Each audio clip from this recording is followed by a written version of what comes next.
नमस्कार. तर लक्ष्मीच्या पावलांनी या मालिकेच्या आजच्या भागात आपण पाहणार आहोत. मंगळागौरीच्या कार्यक्रमासाठी सगळेजण आलेले असतात. तेव्हा आदेश बोलतात की सासूबाई म्हणजे परंपरेचा आदर्श, तर सूनबाई म्हणजे नव्या गोष्टीतला उत्साह. या दोन्ही गोष्टी एकत्र आल्या की मग घरात आनंद नांदतो आणि हा आनंद प्रत्येक घरासाठी महत्वाचा आहे. तेव्हा तयार आहे ना सगळे? सगळेजण ओरडून बोलतात हो. आदेश बोलतात नक्की. आजच्या या स्पर्धेच्या निमित्ताने या जोड्यांचे सामर्थ्य आपल्याला प्रत्यक्ष अनुभवता येणार.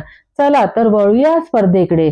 जागर मंगळागौरीचा, खेळ सुवासिनीचा. या कार्यक्रमाचे नियम, अटी आणि जी काही नियमावली आहे ती या कार्यक्रमाचे आयोजक, संयोजक, मदतकार जे जे आहे ते तुमच्यापर्यंत पोहोचवतील. तुम्ही नीट वाचा, खेळात सहभागी व्हा आणि कोण जिंकणार याकडे सगळ्यांनी लक्ष ठेवा. आणि सगळेजण नियमावली वाचतात. आदेश बोलतात की चला सुरू करूया आपल्या पहिल्या फेरीला. सगळ्यांनी नीट लक्ष द्या. नियम अत्यंत महत्वाचे आहे. यामध्ये सासूबाई सूनबाई दोघींनी मिळून व्यवस्थित पूजा मांडायची आहे. हे बघा, पूजा आहे म्हणजे मंगळागौरीचे खेळ असले तरी यामध्ये पूजेचे महत्व अनन्यसाधारण आहे. त्यामुळे ती पूजा मांडताना पारंपरिक पद्धतीने पूजा कशी मांडता येईल याकडे लक्ष ठेवा. सूनबाईने जरा सासूबाईकडे बघा, कारण सासूबाईने आयुष्यभर ही पूजा मांडलेली असते. तेव्हा लक्षात ठेवा, ही पूजा मांडत असताना या मंगळागौरीच्या स्पर्धेमध्ये मात्र इतर दुसऱ्यांकडून कुठलीही वस्तू घ्यायची नाही आहे. तेव्हा नैना खुश होऊन यस बोलते आणि रोहिणीला बोलते की मॉम इन लॉ, आता बघा मज्जा येणार आहे. आदेश बोलतात की सगळ्यांनी लक्षात ठेवा, पूजा आहे पण तरीही सुद्धा वेळेचे बंधन आहे. अर्ध्या तासाची वेळ आहे. तेव्हा अर्ध्या तासात पूजा व्यवस्थित एकमेकींच्या साथीने तुम्हाला मांडायची आहे. प्रत्येक कुटुंबामध्ये ना कुटुंबातल्या प्रत्येकाची गरज असते. त्यामुळे या खेळात सुद्धा नीट लक्षात ठेवा. सासूबाई सूनबाई या दोघींनी आता आपली जोडी निवडलेली आहे आणि त्यामध्ये घरातला मुलगा हा सुद्धा महत्वाचा असतो.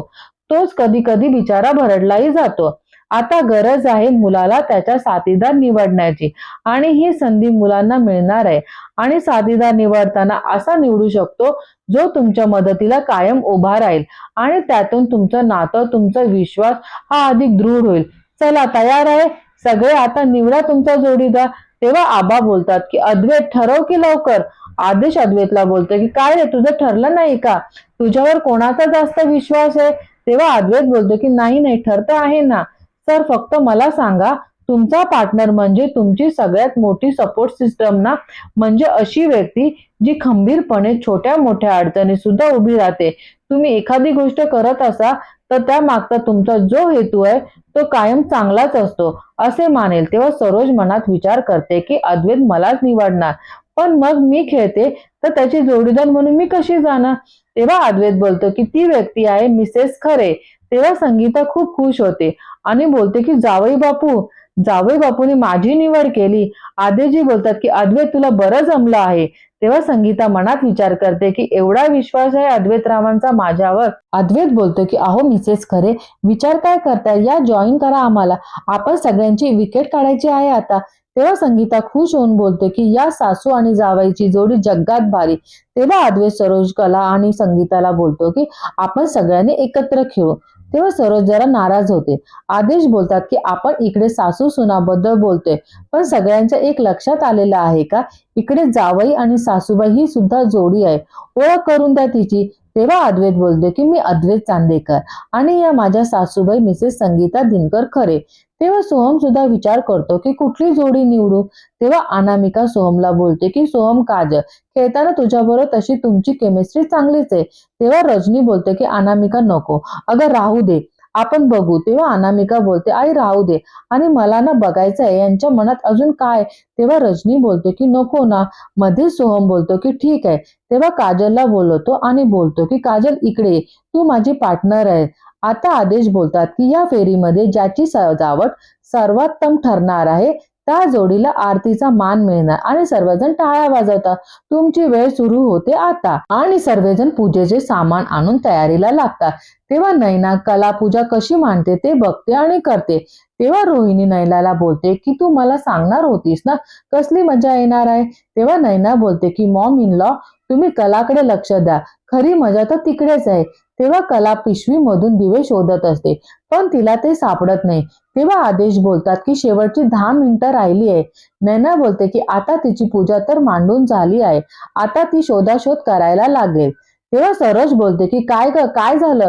तेव्हा कला बोलते की सरोज मॅडम, दिव्याची पिशवी सापडत नाही आहे.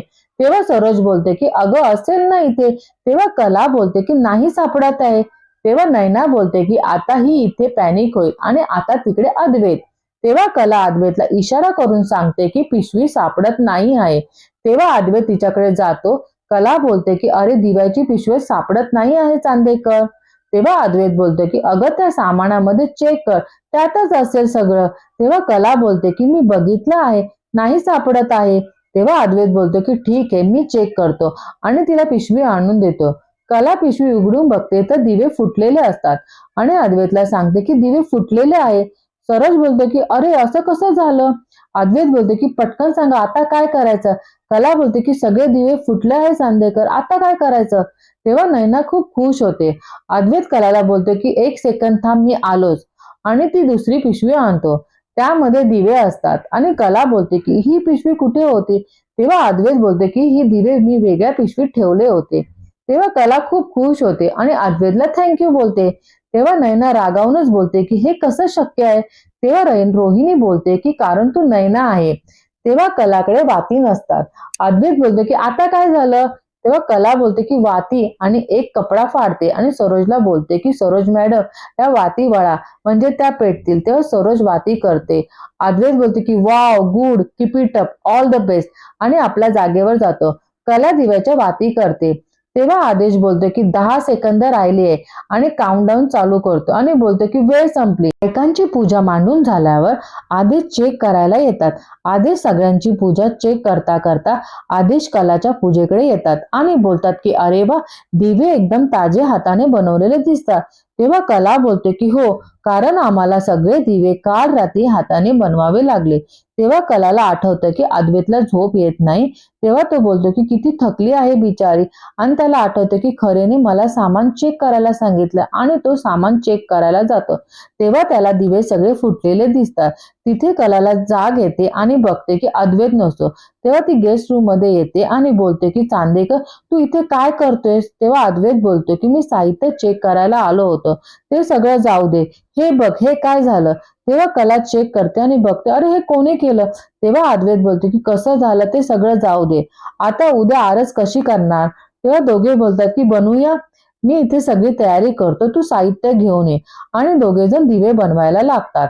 यावर आदेश बोलतात की यावर दिसून आलं की कलाची जिद्द आणि अद्वैतचा विश्वास यातून जन्माला आली ही देखणी आरास, आणि सर्वजण टाळ्या वाजवायला लागतात. आता वेळ आली आहे विजेता घोषित करण्याची. तेव्हा ते सांगतात की कला चांदेकर आणि सरोज चांदेकर आणि या विशेष जोडीला मिळत आहे देवीची महाआरती करण्याचा मान. तेव्हा कला खूप खुश होते आणि इथे नैना आणि रजनी नाराज झालेली असते. तेव्हा कला आणि सरोज दोघी आरती करतात आणि आजचा भाग इथेच संपतो. धन्यवाद.